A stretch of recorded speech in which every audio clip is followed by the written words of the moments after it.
Assalamualaikum warahmatullahi wabarakatuh. Kita dereng semangat nih ibu-ibu bapak-bapak nih. Sing bapak-bapak itu nonton suara salam itu.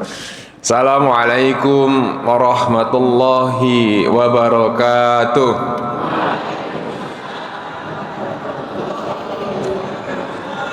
Nggih, sakniki pun mantep Bapak Ibu nggih. Mugi-mugi sing menjawab salam dengan suara yang mantap diikhlaskan oleh Allah Subhanahu wa taala dan diringankan rezekinya, dilapangkan rezekinya, dibukakan semua pintu-pintu rezeki dan kebaikan dari Allah. Yang mengaminkan insya Allah ditambah rezekinya berlipat-lipat. Yang lebih kenceng lagi aminnya insya Allah dientengkan jodohnya. Wah, ibu-ibu semangat banget kalau amin tentang jodoh itu. Bade golek mantun apa Bu? Nggih, Bapak-bapak. Alhamdulillahirabbil alamin wa bihi nasta'inuhu ala umurin waddin. Asyhadu alla ilaha illallah wahdahu la syarikalah wa asyhadu anna Muhammadan abduhu wa rasuluhu la nabiyya wa rasula ba'da. Allahumma anfa'ni bima 'allamtani wa 'allimni ma yanfa'uni wa zidni ilma. Ibu-ibu, bapak-bapak yang dirahmati Allah Subhanahu wa taala, marilah kita senantiasa meningkatkan rasa syukur kita kepada Allah Subhanahu wa taala karena di pagi yang cerah ini ya, mudah-mudahan matahari sebentar lagi juga sudah mulai kelihatan, karena sejak beberapa hari ini kan kita senang ya, karena dari sekian hari panas tiba-tiba kemudian Allah menurunkan rezekinya. Allah melimpahkan rahmatnya ke dunia ini dengan hujan. Wajib kita syukuri bahwa adanya panas, adanya dingin, itu adalah anugerah dari Allah dalam rangka kita ini diuji oleh Allah apakah kita menjadi hamba-hambanya yang senantiasa bersyukur kepada Allah. Terkadang kita diberikan panas mengeluh. Waduh, kok panas toh? Nah itu. Begitu diturunkan hujan yang mengeluh, walah udan meneh dan tak garai banjir. Kata Bapak Ibu ya. Nah itulah manusia diuji oleh Allah. Karena sesungguhnya innal insana khuliqa halu'a wa idza masal syarru zazua wa idza masyal khairu manua. Ya manusia seperti itu. Maka diberi ujian oleh Allah. Apakah kita menjadi hamba yang bersyukur? Kalau kita menjadi hamba yang bersyukur, apa jamaah Bapak Ibu sekalian? Maka Allah akan melipat gandakan rezeki kita, ditambah rezeki kita. La in syakartum. Ya, kita diminta untuk Allah itu senantiasa bersyukur. Ya. Nah inilah mudah-mudahan ini ujian pertama kita. Kenapa kita diperintahkan oleh Allah untuk senantiasa bersyukur, baik secara lisan maupun kita benarkan dalam hati kita. Syukur yang sebenar-benarnya itu adalah ketika kita mengucap secara lisan alhamdulillah, kita mengucap mahal suci yang kita hanya memuji kepada Allah Subhanahu wa taala dan kita benarkan dalam hati kita. Itulah syukur yang sebenar-benarnya. Dan kemudian syukur yang sebenar-benar juga harus diwujudkan dengan sebuah tindakan. Mudah-mudahan kita terus menjadi orang bersyukur dan hati kita juga bersyukur. Nah, harapannya apa Bapak sekalian? Kita ingin menjadi orang-orang yang nantinya ujungnya yang iman kita meningkat dan kita menjadi orang-orang yang bertakwa. Itu yang kita inginkan. Karena sebaik-baiknya bekalan yang akan kita bawa ketika nanti mati adalah takwa.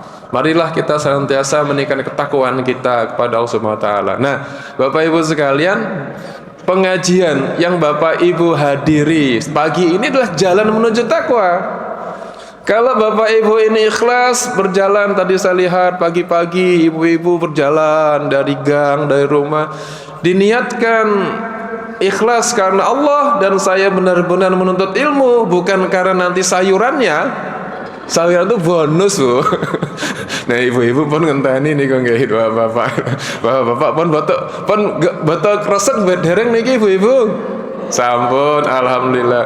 Maka kalau kita ikhlas ingin mendapat ilmu, maka Allah akan memberikan itu, balasannya itu akan membangunkan rumah di surga, akan dibukakan jalan-jalan, ya. Jalan-jalan apa? Keberkahan. Dan setiap langkah kita dari rumah ketika kita ikhlas menuntut ilmu, maka itu akan dihapuskan dosa-dosa kita. Amin ya rabbal alamin. Jamaahullah, saya tidak tahu kalau ternyata jamaahnya itu beragam. Pikiran saya ketika diberikan itu jamaahnya itu adalah mahasiswa, dosen, karyawan, ya. Ternyata jamaahnya ibu-ibu yang ingin belajar, bapak-bapak yang ingin belajar juga. Biasanya Pak, kalau jamaah pengajian itu kalau bukan sudah kesepuhan, ya nggak, jarang sekali yang muda-muda itu ini. Jarang yang muda-muda itu. Nah, coba lihat, biasanya yang sudah jamaah pengajian itu rambutnya sudah mulai memutih gitu Pak, ya. Wah, wis pokoknya umurnya wis 50 tuh. Ya, artinya orang sudah mulai sadar, bagus itu Bapak Ibu sekarang. Bapak Ibu sekalian, suatu hari Bilal bin Rabah itu mengumandangkan adzan subuh, ya. Tetapi ketika biasanya Bilal kalau sudah mengumandangkan adzan subuh itu, Rasulullah itu biasanya langsung keluar dari rumahnya. Tetapi suatu hari ketika Bilal ini mengumandangkan adzan subuh, Rasulullah kok tidak keluar-keluar. Bilal yang sehari-hari memang bertugas untuk melantunkan azan dengan suara yang begitu indahnya, bahkan kalau kita dengarkan tidak ada suara yang paling indah azan selain Bilal. Makanya ditunjuk oleh Rasulullah sebagai Bilal, sebagai orang yang mengumandangkan azan. Bilal ini merasa gelisah, ada apa? Kenapa sang Rasul tidak keluar dari rumahnya? Kemudian lalu keluarlah Rasulullah SAW dari rumahnya, dari kamarnya. Kemudian beliau menjawab kepada Bilal, "Hai Bilal, tadi malam Jibril telah membawakan wahyu kepadaku, dan wahyu inilah yang membuatku menangis, membuat aku sedih." Bilal menjawab, "Hai Rasulullah, kenapa engkau merasa sedih terhadap wahyu itu? Padahal engkau kalau berbuat salah pun maka langsung diampuni oleh Allah. Engkau adalah manusia yang paling dicintai dengan Allah. Ketika berbuat salah pun engkau akan langsung diampuni Allah, dan hidupmu selalu diliputi oleh petunjuk Allah." Rasulullah menjawab, "Bukan itu ya Bilal. Allah mewahyukan kepadaku melalui Jibril suatu surat yang ini apabila tidak dipahami kepada orang yang membacanya, maka sungguh merugilah orang itu.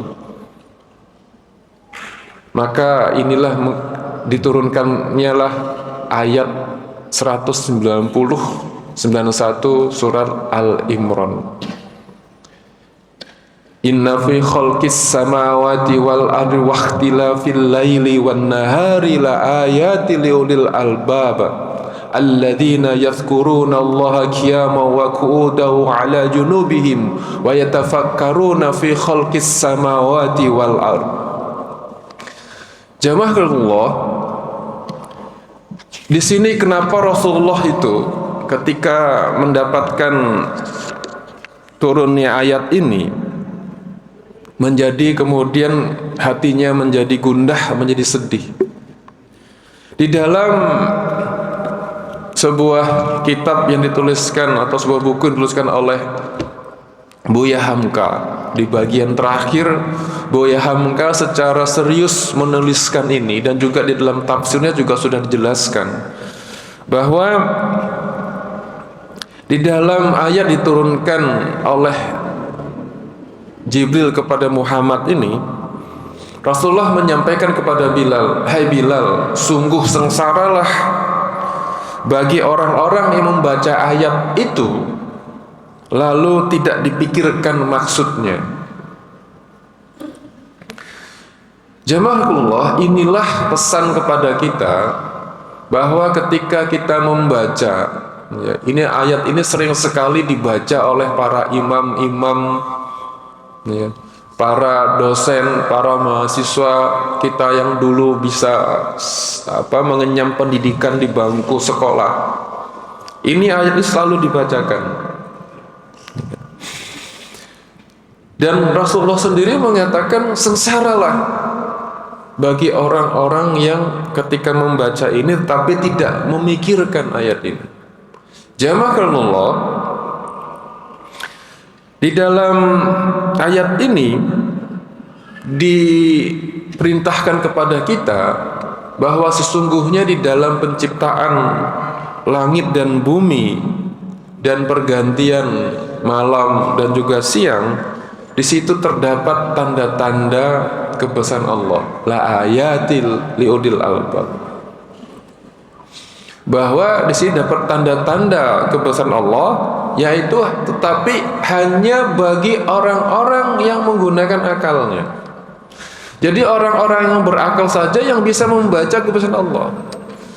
Sehingga inilah yang kemudian kalau kita lihat jamaahullah, di dalam membaca pesan-pesan dari agama itu, kita diperintahkan oleh Allah tidak hanya membaca yang sifatnya teks apa yang tertulis dalam Al-Quran Karim, tapi oleh Allah juga diarahkan kita membaca semesta ini.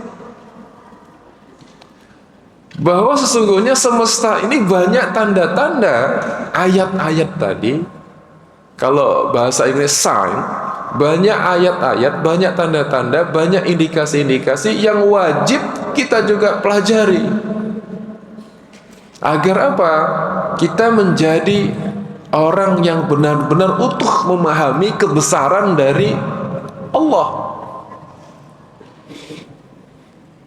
Jamaahullah, kita ini kan hidup di alam dunia yang bagian kecil dari semesta yang begitu luas. Kita diminta menggunakan akal kita untuk memikirkan, ya, untuk mendekatkan diri kita, untuk mengidentifikasi seberapa besar ciptaan Tuhan itu dan seberapa kecil diri kita ini. Makanya ini kita penting pahami bahwa tanda-tanda itu perlu kita pelajari. Nah, orang-orang yang berakal di sini oleh Allah dijelaskan dalam ikutan ayatnya itu, yaitu orang-orang yang selalu mengingat Allah ketika dia berdiri, duduk, atau dalam berbaring. Nah, inilah di kategori yang namanya ulil albab. Semesta alam itu harus kita pelajari. Supaya apa? Supaya kita menambah keyakinan kita terhadap apa? Terhadap keberadaan dari Gusti Allah. Itu yang harus kita tanamkan. Apa yang kita ingat Bapak Ibu sekalian? Ketika kita melihat sekitar kita ada pohon, kemudian kita melihat ada gunung, ada sungai, ada air, itu bicara alam. Disitulah tempat kita. Kalau kita melihat dari situ ada tanaman, ada bunga, kenapa itu bisa tumbuh? Kenapa, Pak? Tentu saja ada yang menumbuhkan. Siapa yang menumbuhkan? Itulah pertanyaan kita jamaahullah itu. Bapak Ibu sekalian, saya saya ingin memberikan satu contoh, mudah-mudahan sudah saya siapkan ya. Saya ingat Bapak Ibu sekalian, ini saya ingin berikan ini. Ketika saya kuliah Bapak Ibu S3, ketika S3 saya mengambil satu mata kuliah. Kebetulan saya kuliah di tempat yang dimana Islam itu minoritas ya, bahkan mungkin masyarakatnya tidak tahu siapa sang penciptanya. Saya pada saat mengambil mata kuliah, satu mata kuliah, ya temanya itu tentang landslide. Nah, kebetulan bidang ilmu saya itu tentang tanah longsor. Diberikan foto ini Bapak Ibu sekalian ya. Pertanyaan profesor saya pada saat nih itu Bapak Ibu niki kuliah rian nggih. Jadi dikasih foto ini, pertanyaan profesor saya itu, kita ada 27 mahasiswa di ruang kelas itu, ditanya dalam bahasa Inggris, ya ditanya, tadi dalam bahasa Indonesia saya terjemahkan dalam bahasa Indonesia. Pertanyaannya, siapa yang tahu, ya kan? Kenapa longsornya itu di bagian yang itu, bukan di sebelah kanan kirinya? Who knows? Siapa yang tahu? Itu. Siapa yang tahu? Dan siapa yang tahu? Ya, nah, semua ditanya Pak satu-satu Pak. Ya, karena saya mahasiswa bimbingannya terakhir diberitahu, semua muter dikasih satu, semua menjawab begini dengan teori-teorinya.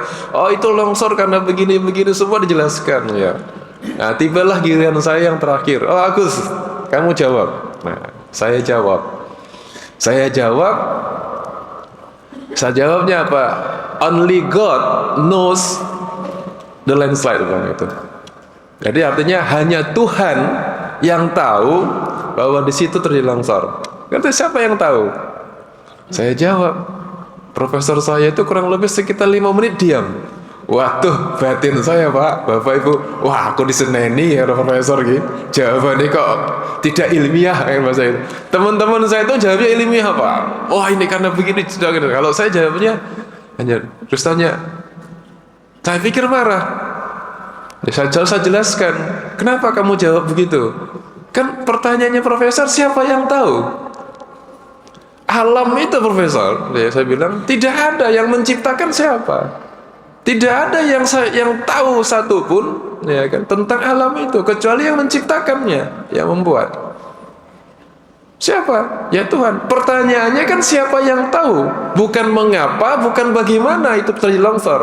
Kalau jawabannya mengapa itu longsor, bagaimana itu longsor, saya jawab dengan teori yang saya pahami. Tapi pertanyaannya siapa yang tahu? Ya. Nah maka saya biasa jawab Tuhan yang tahu. Kenapa dia harus longsor di titik itu, bukan sebelahnya, bukan sebelahnya. Kan sama juga seperti ini Bapak Ibu sekalian. Kalau kita lihat di Malioboro itu orang jualan jejer-jejer nggih Bapak Ibu nggih.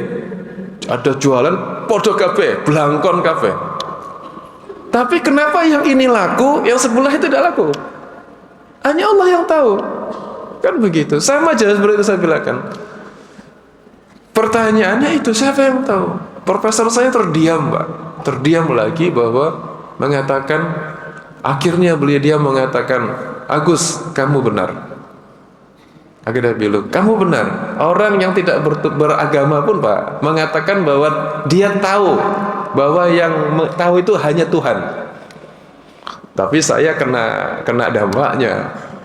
Oke, kalau begitu karena kamu menjawab seperti itu, berarti besok disertasi kamu itu harus bisa menjawab kapan, di mana longsor itu. Mumet aku Pak. Waduh, maksud saya disuruh menjawab kapan dan di mana longsornya. Nah, pusing saya Pak. Jadi pertanyaannya itu Pak, who knows that the landslide took place at this location? Saya bilang tidak tahu. Nah makanya kemudian saya disuruh menjawab itu.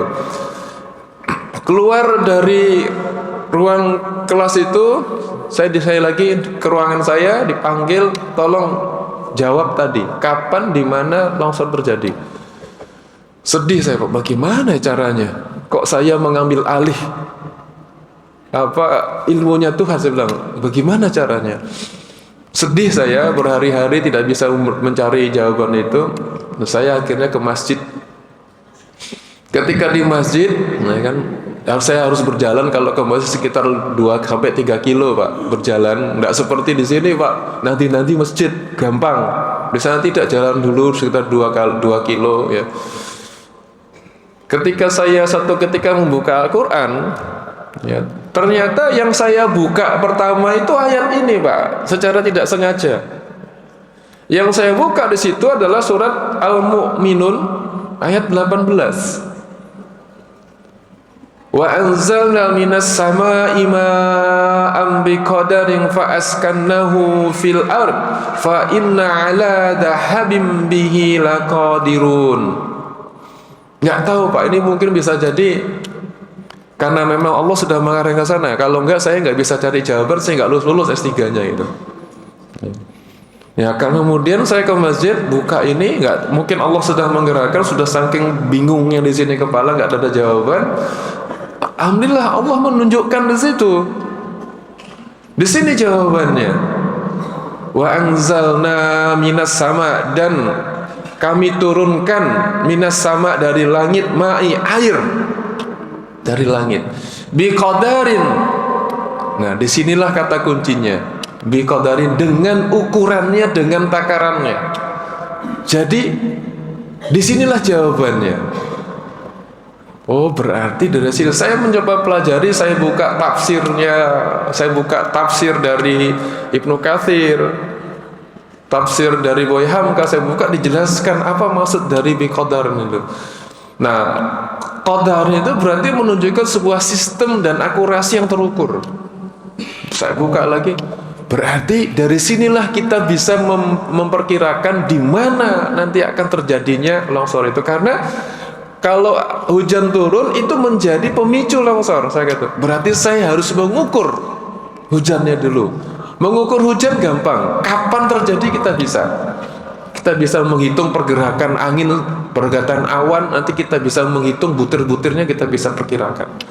Baru saya jawab, baca tuntas. Nah, kemudian jelas oleh Allah, fa'askanahu fil ard, dan air itu kemudian menetap di bumi. Berarti akan masuk, masih ada air situ, dia membesar. Nah, berbekal ayat ini, itulah yang mendorong kemudian saya itu untuk berpikir lebih dalam lagi. Berarti kita bisa. Alhamdulillah, saya bisa menjawab itu dan saya bisa selesai dalam waktu. Alhamdulillah.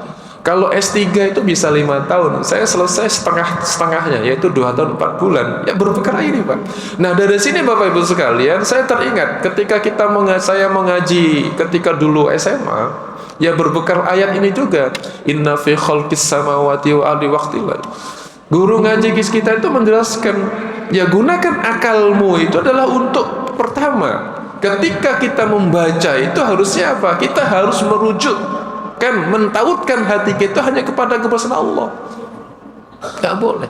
Sehingga Bapak Ibu sekalian, dasar kita belajar itu, makanya Bapak Ibu nanti kalau punya anak-anak di rumah Bapak Ibu, ya ajarkan dia bahwa ilmu yang dipelajari sekarang ini adalah ilmu untuk menuju kebesaran Allah, mengetahui kebesaran Allah. Orang anak-anak kita belajar fisika, belajar biologi, belajar matematika, belajar apapun itu untuk menjawab kebesaran Allah. Itu kita arahkan begitu. Anak-anak saya juga begitu Pak. Ketika anak saya mendapat pelajaran teori Darwin, saya bilang, itu teori ya, belajar. Ya nggak apa-apa, sebuah teori. Tapi ingat bahwa teori itu ada menurut pendapat manusia, ada yang lebih benar. Bahwa manusia itu diciptakan oleh Allah. Manusia itu bukan berevolusi dari kera menjadi manusia, tidak seperti itu. Tugas kita menjelaskan bahwa teori itu hanya teori sekedar untuk evaluasi. Iya, belajar. Itu teori yang tidak tepat, hanya teori. Kita ajarkan teori hanya teori, bukan pembenaran, bukan kebenaran. Yang benar itu seperti ini. Jangan sampai Bapak Ibu sekalian, anak-anak kita ketika belajar di sekolah itu malah justru menegasikan agama. Oh, itu yang salah itu yang Al-Quran, kan bahaya. Nah, tugas kita menjelaskan bagaimana sesungguhnya. Termasuk bahwa dalam Al-Quran juga dikatakan ada sebuah teori zaman pada saat kita belajar biologi dulu itu, bahwa segala kehidupan itu dari air. Betul, Al-Quran juga menjelaskan segala sumber kehidupan itu berawal dari air. Diceritakan itu juga. Nah, ini sinilah pentingnya Bapak Ibu sekalian, ketika kita ingin mentauhidkan, mengenal semesta ini, kata kunci yang pertama niat kita itu di sini Pak. Bahwa berbekal ayat yang 191 ayat Al-Imran itu tadi dikatakan agar kita apa? Tidak sengsara, seperti dikata Rasulullah kepada Bilal. Ya. Karena apa? Kita tidak mampu memikirkan. Nah, disitulah ruginya bangsa kita Pak. Karena apa? Tidak mungkin, kita berapa Pak? Mayoritas kita itu umat Islam. di Indonesia. Tapi kenapa negaranya gak maju-maju? Ya karena ini jangan-jangan salah satunya karena tidak mau memikirkan kebesaran Allah. Berhenti hanya pada fakta ibadah-ibadah mata. Padahal jazakallahu, kalau kita lihat di surat Ar-Rahman, bagaimana kita juga dalam surat Al-Mulk kita diminta untuk melihat bagaimana burung itu bisa terbang dengan sayap-sayapnya. Itu berarti kan di dalam ilmu burung bisa terbang itu ada ilmu yang namanya untuk membuat tadi sayap pesawat terbang itu. Disitulah munculnya, ada ilmunya. Aerodinamikanya, kenapa bisa terbang dengan baik, bisa ditirukan. Jadi alam itu sebenarnya memberikan kepada kita itu sebuah pengetahuan, ya kan, akan kebesaran Allah untuk kita pikirkan apa yang bisa kita lakukan dengan kebesaran Allah itu. Tadi dibacakan oleh Qari'ah tadi itu. Tidak ada satu kitab pun di dunia ini, ya kan, yang ketika itu dibacakan bahkan ditempatkan, diletakkan di atas jabal, di atas jibal, di atas gunung, itu gunungnya meledak. Ini kan idiom, sebuah ungkapan. Para ilmu ahli tafsir mengatakan ini ungkapan. Di dalam ayat lain surah Ar-Rum juga dikatakan demikian, bahwa tidak ada satu ayat kitab pun di muka bumi ini ketika itu kemudian dibacakan itu menyebabkan orang-orang itu bisa tertaklukkan. Banyak seperti itu. Nah, artinya semakin dahsyatnya, tapi ini hanya bagi orang-orang yang menggunakan akalnya berpikir. Iya kan Pak? Tadi bacaan begitu kan? Jadi menyebabkan itu, maka inilah kekuatan kita Bapak Ibu sekalian. Saya mengajak Bapak Ibu sekalian bahwa memperkenalkan semesta ini dalam rangka mengetahui kebesaran Allah Subhanahu wa taala sebagai Rabb kita, sebagai Rabbal Alamin, sebagai Tuhan semesta alam, sebagai Rabban Nas, sebagai Tuhannya manusia. Maka kita harus ajarkan. Jangan sampai Bapak Ibu itu, makanya gini Bapak Ibu sekalian, walaupun kita mungkin tidak mengenyam pendidikan yang tinggi Pak ya, kita bisa mengajarkan kepada anak-anak kita. Saya itu menjadi profesor itu kan ibu bapak saya bukan dari orang yang pernah kuliah. Tapi pengajaran pendidikan di rumah itu menjadi penting akan kebesaran Allah ini. Bapak Ibu, kalau sekarang kita punya anak-anak, kalau dulu kita nggak ngaji itu dimarahin Pak ya. Nggak ngaji itu wes sore isi dolan terus. Wah, itu udah bawa rotan itu Pak ya. Wah, nek sekarang langsung masuk Komnas HAM itu. Nah, itu bedanya sana situ. Ketegasan kita perlu. Gunakan akal kita agar kita ini betul-betul menjadi orang yang dikata Allah tadi, ulil albab, ulul albab. Bapak sekalian, itu yang perlu kita pikirkan, sehingga interaksi kita antara dengan alam ini menjadi sebuah kesatuan yang utuh. Tidak bisa kita hanya pokoknya aku semua baca Quran, tidak cukup Pak. Karena Allah memerintahkan ada yang harus kita lengkapi dengan ayat. Dalam Al-Quran itu ayat-ayat yang tentang ibadahnya sedikit, tapi semuanya banyak berita tentang ayat tentang semesta. Coba Ibu lihat juga di surat Ar-Rum itu. Di surat Rum ayat 21 yang sering dibacakan kalau ada orang sering hajatan walimah itu. Di dalam surat Rum ayat 21 Bapak Ibu sekalian, Allah telah menegaskan juga, wa min ayatihi an khalaqalakum min anfusikum azwaja litaskunu ilaiha wa ja'ala bainakum mawaddah wa rahmah inna fi dzalika laayatil liqaumin yatafakkarun. Bahkan di sini ayat ini Bapak, ayat 21, 22, 23, 24 itu berurutan mengajak kita untuk membaca ini. Wa min ayatihi, dan di antara tanda-tanda kebesaran itu an khalaqalakum min anfusikum azwaja, bahwa Dia menciptakan pasangan-pasangan untukmu dari jenis dirimu sendiri, azwaja. Litaskunu ilaiha wa ja'ala bainakum mawaddah wa rahmah, agar kamu merasa tentam kepadanya, dan Dia menjadikan dalammu cinta dan kasih sayang. Inna fi dzalika laayatil liqaumin yatafakkarun, dan sesungguhnya pada dan demikian benar-benar terdapat tanda-tanda bagi orang yang berpikir. Nah, sama tadi Pak, ulul albab juga terlihat orang-orang yang mampu berpikir menggunakan akalnya. Jadi orang yang menggunakan akal itu apa Pak? Orang yang selalu yatafakkarun, orang yang berpikir, memikirkan apa? Memikirkan Allah. Setiap kita menikah, ada orang menikah pun itu tanda-tanda bahwa itu kebesaran Allah juga. Makanya kalau orang yang tidak mau menikah itu dia menyalahi sunatullah itu. Dipasangkan dari pasangan kita Pak, laki dengan perempuan itu pasangan, nggak boleh perempuan dengan perempuan, laki dengan laki, itu musibah itu.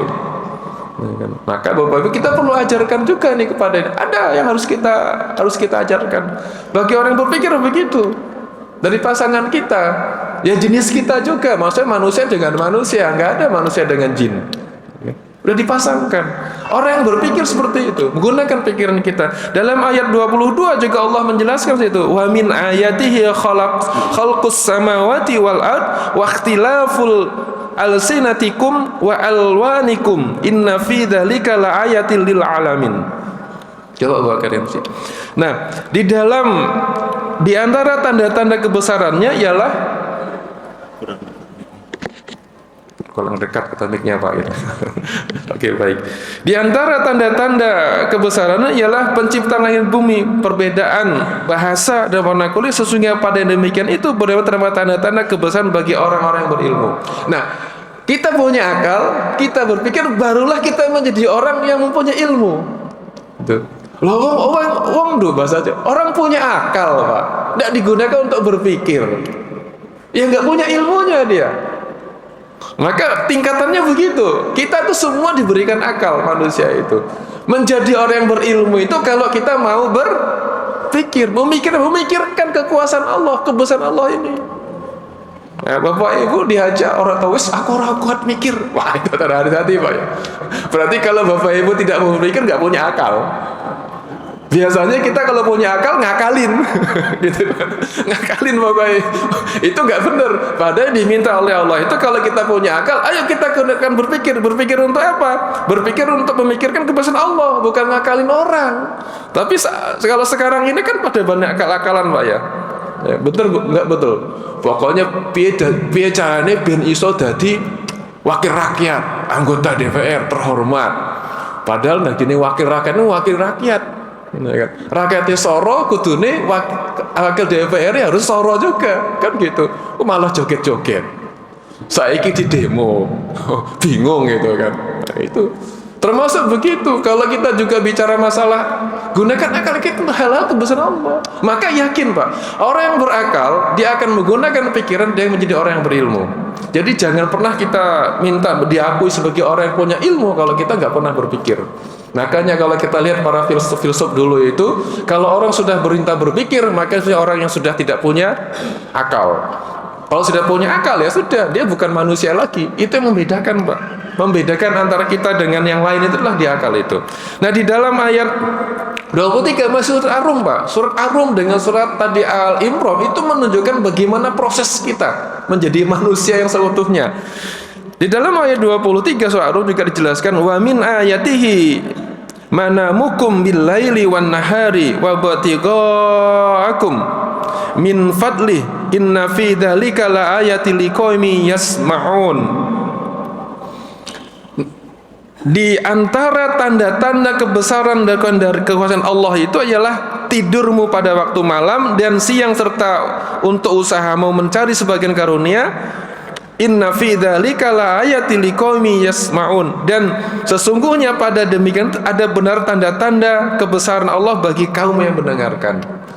Bapak Ibu sekalian, biasane wong kuwi nek wis duwe akal, wis duwe ilmu, rumongsone wis pinter dhewe. Rumangsa Pak, jenenge rumangsa. Tapi di sini katakan urutannya orang yang diberikan ilmu oleh Allah itu apa? Maka orang yang berilmu itu yang paling benar adalah lebih banyak mendengarkan. Jadi konsep orang yang punya ilmu itu bukan banyak bicara, banyak mendengarkan. Makanya Kalau kita sekarang ini sedang pengajian begini, Bapak Ibu tuh lebih punya banyak ilmunya. Soalnya lebih banyak mendengarkan. Saya nggak punya ilmu saja nih itu kan. Guru ngomong tok gitu. Tapi itu intinya. Makanya orang itu dengarkan. Mencoba apa? Mendengarkan apa yang dilihat, yang orang sampaikan itu kita dengarkan. Itulah sumber ilmu kita. Maka ciri orang yang inilah yang menyebabkan, karena kita banyak mendengar dari banyak berbicara, karena kita berpikir, kita coba melihat, mendengarkan apapun sekitar kita itu ya, dengan membaca ya, membaca sekitar itu, maka kita akan betul lengkap menjadi seorang yang berilmu. Jamaahullah, urutannya begitu. Apa Pak? Menjadi orang yang berakal itu artinya kita terus memikirkan kebesaran Allah, kemudian kita pernah berhenti. Nah dari sinilah kemudian dari orang kita menjadi orang yang berpikir, maka kita menjadi orang yang memiliki ilmu, diberikan ilmu oleh Allah. Orang yang berilmu itulah orang yang banyak mendengarkan. Mendengar apa? Apapun itu kita banyak mendengarkan, agar kita benar-benar memahami semesta ini dengan baik. Di dalam surat ayat 24 Allah kemudian melanjutkan situ, wa min ayatihi yurikumul barqa khawfan wa tama'a wa yunazzilu minas sama'i ma'in fayuhyi bihil arda ba'da mautiha inna fi dzalika la ayatil liqaumi ya'qilun. Nah, kalau kita sudah banyak mendengar, maka di situ dikatakan Allah, inna fi dzalika laayatil liqaumi ya'qilun. Dan sesungguhnya demikian itu ada tanda-tanda liqaumi ya'qilun, bagi orang-orang yang faham. Orang-orang yang benar-benar menggunakan pengertiannya, faham. Inilah kemudian kalau saya tarik benang dari yang ini, bahwa semesta alam kita ini Bapak Ibu banyak tanda-tanda yang apabila kita pelajari itu saya mendekatkan diri kepada Allah. Ketika kita semakin banyak membaca ayat-ayat semesta alam ini yang begitu banyak tanda-tandanya, dalam rangka menjadikan kita lebih faham siapa sebenarnya sang pencipta itu. Maka ketika ada orang yang nanti akan dia memahami ini, dia akan merasa orang yang paling kecil di dunia ini, tidak menjadi orang yang sombong, ilmunya nggak ada. Bahwa itu pun ini ila qalila, bahwa sesungguhnya kita ini diberi sangat kecil sekali Pak, nggak ada apa-apanya. Pak profesor itu bukan tahu segalanya Pak. Profesor itu hanya tahu bidang ilmu yang kecil sekali. Dalam bidang ilmu semakin kecil, nggak tahu semuanya. Tapi karena kita dibekali Allah untuk menjadi orang yang ya'qilun tadi, orang yang memahami itu, maka wajib bagi kita semua.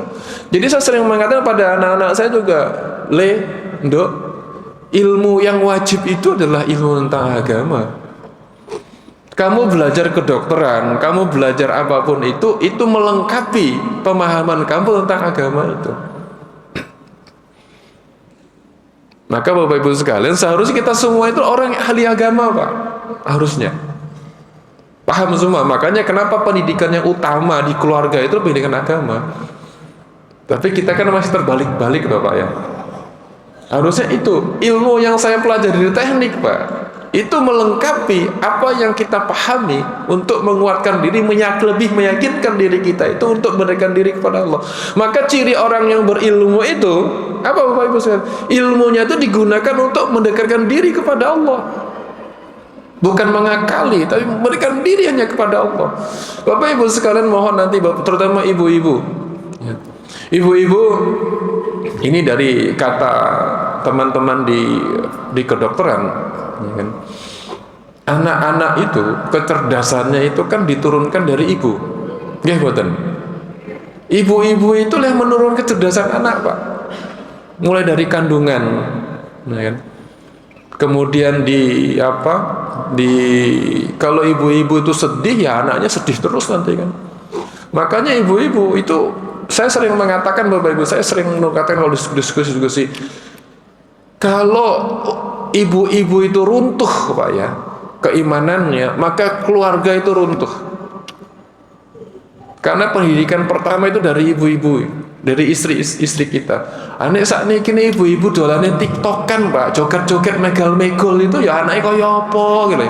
Nggih mboten Pak. Bapak iyo seneng-seneng tepuk-tepuk tangan. Ayo bu tak tiktokan gitu.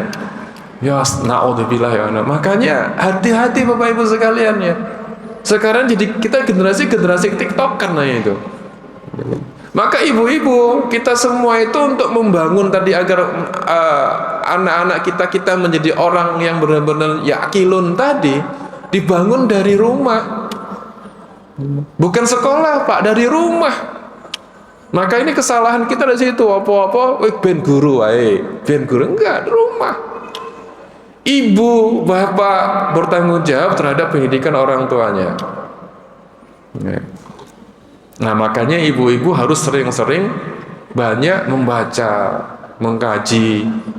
Jadi bapak-bapak nek wonten nanti ibu-ibu istrinya itu nanti udah pergi, ditanya kemana Bu gitu.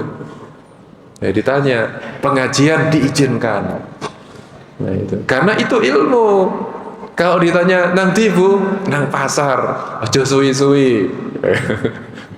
Pokoknya Bu arep kumpul-kumpul karo kanca-kanca, hati-hati kancane apik ora gitu. Termasuk gitu bahwa bapak ditanya juga Bu. Nah bapak ini juga penting untuk mengajarkan pada anak-anak kita untuk menuju ulil albab tadi. Kadang-kadang bapak-bapak ini kan begitu wis rumangsa nek sesasi wis kai bulanan uang bulanan rampung, tidak begitu Bapak Ibu. Tugas kita itu adalah menjawab tadi Pak, ya, menjawab agar kita ini benar-benar menjadi orang yang diberikan ilmu oleh Allah, ya kan? Sehingga kita bisa memberi manfaat, ditambah ilmunya terus. Ilmu mendidik anak gitu kan, ilmu lain semua itu termasuk ilmu yang sifatnya bagaimana kita berinteraksi dengan semesta ini.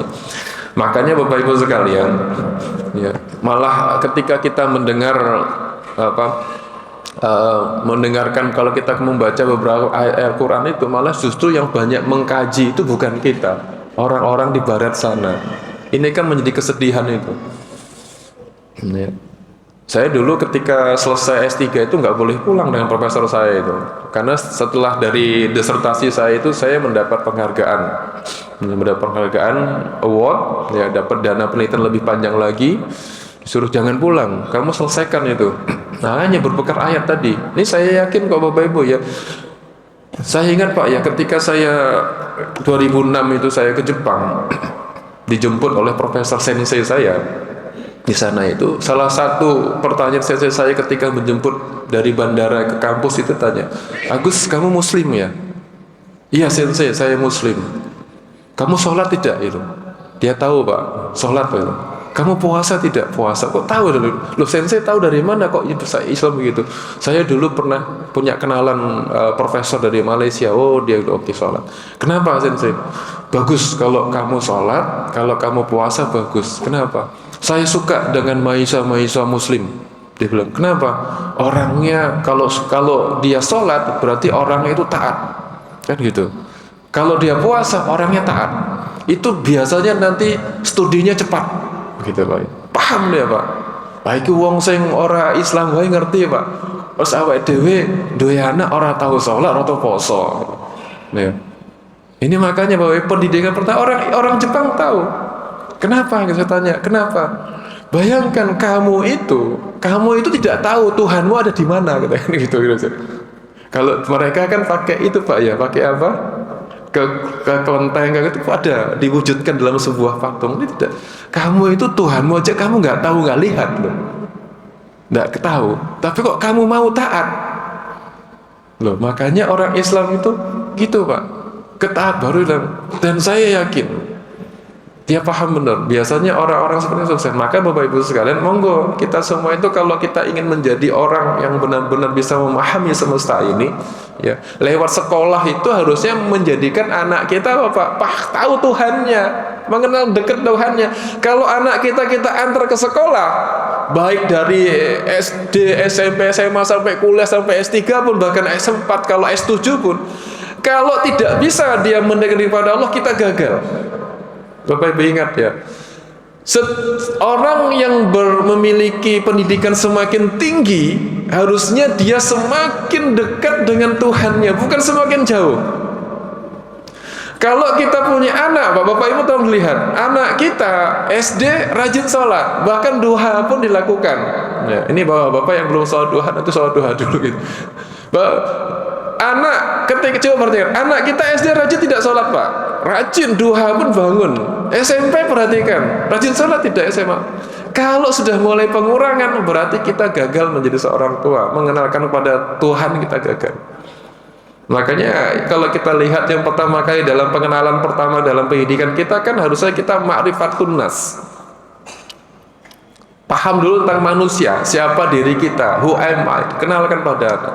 Maka kita ada pelajaran lagi, ma'rifatullah, ma'rifatul rasul itu. Jadi pertama manusia dulu kita kenalkan anak kita bahwa setiap tubuh kita ini kita memiliki tadi Pak. Ini kenapa toh pada anak, kenapa kok bisa bergerak? Siapa yang menciptakan? Kenapa kita bisa ada ruh? Ruh itu dari siapa? Kita kenal pada manusia, tentang manusia dulu, maka kita kenalkan orang yang sudah mengenal tentang manusia, ma'rifatun nas, maka dia akan ma'rifatullah. Ma'rifat dia, tahu, kenal pada Allah. Jamaahullah, ini mudah-mudahan menjadi seri pertama saja tentang ayat-ayat kauniyah itu, karena banyak nanti akan saya runtutkan, mudah-mudahan bisa berseri terus. Nanti saya akan mudah-mudahan bisa kita bikin seri. Nanti kita mengenalkan kenapa pesawat itu bisa terbang. Nanti ada dalam ayat Al-Quran yang menjelaskan tentang bagaimana pengaruh ilmu pengetahuan di situ. Ya kan? Kenapa kemudian ada bahasa? Kalau kita kemudian membaca Al-Quran, itu ada pembeda di kulit kita.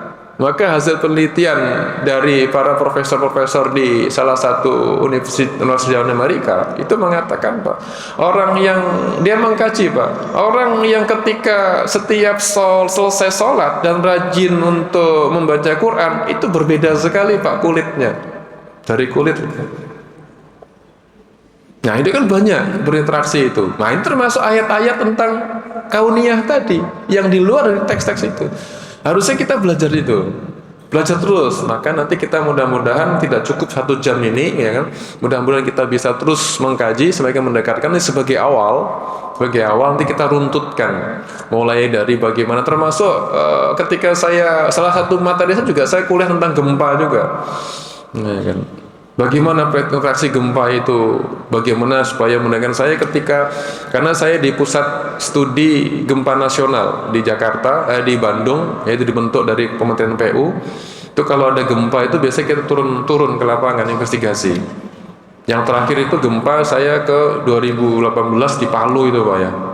Wah naudzubillah, saya nangis benar ketika saya landing ke sana, turun, benar-benar melihat bagaimana Allah itu memberikan peringatan kepada kita. Baru saya membenarkan, ya Allah ternyata benar di dalam surah Al-Haqqah itu. Ya, ketika kemudian Allah itu membenturkan bumi itu, maka seperti itu terjadi itu. Kita pelajari. Sudah banyak Pak hal-hal yang di alam itu yang kemudian kalau kita kuatkan itu menguatkan apa dalam teks-teks Al-Quran itu. Banyak yang harus kita kaji. Itulah penting kalau ada para mahasiswa. Para mahasiswa tugasnya itu baca teks, lihat semesta sekitar kita, itulah ilmu yang lengkap. Tidak bisa kita hanya berdiri, termasuk bicara lingkungan, bicara apapun begitu. Nah kita kalahnya di situ Pak. Kita kalahnya karena kita tidak mengerti semesta itu. Wis waton pokoknya wis waca Quran hadis rampung.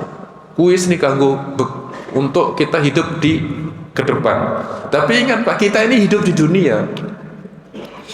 Kan kita dibilang wabtagu fima ataka darul akhirah, itu walatan sanasibaka dunia, kan begitu pesan kita di situ.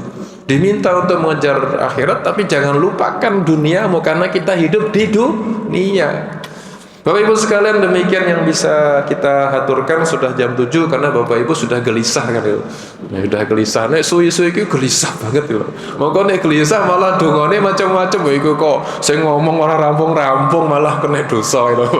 Nah, kita kan inginnya kita mudah-mudahan bisa barokah apa yang kita sampaikan, dan saya senang berinteraksi dengan Bapak Ibu. Mudah-mudahan bisa ketemu lagi. Ini jamaahnya luar biasa banyak sekali dan disiarkan live Mas ya. Oh, disiarkan live pakai TikTok juga. Disiarkan live itu berapa? 1, 2, 3, oh akeh 1000 lah gitu kira-kira Pak ya. 1000-an live, ibu-ibu yang paling banyak. Ini Bapak Ibu saya kok Saya nggak tahu. Ini bapak-bapak punya istri 2 jangan-jangan ya. Ibu-ibu lebih banyak kok. Ini, jamaah laki-lakinya berapa? Itu nggak ada separohnya itu. Itu ya. Mudah-mudahan bapak ibu cukup 1 Pak ya. Istri itu ya nggak boleh 2 Pak. Itu. Bahaya Pak itu. Nah itu. Jadi mudah-mudahan ini terus berarti kita bisa bahas juga Pak, bagaimana tentang hal ini gitu kan. Mudah-mudahan itu. Orang teknik sipil tapi bisa ngerti banyak karena banyak membaca. Demikian yang bisa saya sampaikan, mudah-mudahan ini menjadi suatu manfaat bagi kita dan mohon maaf atas segala salah dan khilaf. Dan insyaallah kita bertemu kembali dalam lain waktu dan saya doakan Bapak Ibu akan sehat selalu. Dan mudah-mudahan anak-anaknya menjadi anak-anak yang soleh-solehah, yang mampu membanggakan hati orang tua, menjadi qurrata ayun. Itu paling penting. Insya Allah kita doakan juga bahwa negara kita itu menjadi negara yang baik, badatul ghafur rahim. Itu paling penting. Negara yang benar-benar dirahmati Allah Subhanahu wa taala. Kita doakan juga pemimpin-pemimpin kita, pemimpin-pemimpin yang baik, ya kan? Ya mudah-mudahan terus makan bergizi gratisnya berjalan terus dengan yang benar. Semua besok tidak ada kelaparan, itu paling penting Bapak. Kita doakan, jangan lupa terus kita doakan pemimpin kita supaya sehat, ya kan? Doakan yang baik-baik, jangan yang jelek-jelek. Itu paling penting Bapak Ibu sekalian. Mudah-mudahan rezeki antara semua, sehat semua, billahi hidayah, nasrun minallah fathul qarib wa basyiril mu'minin. Assalamualaikum warahmatullahi wabarakatuh.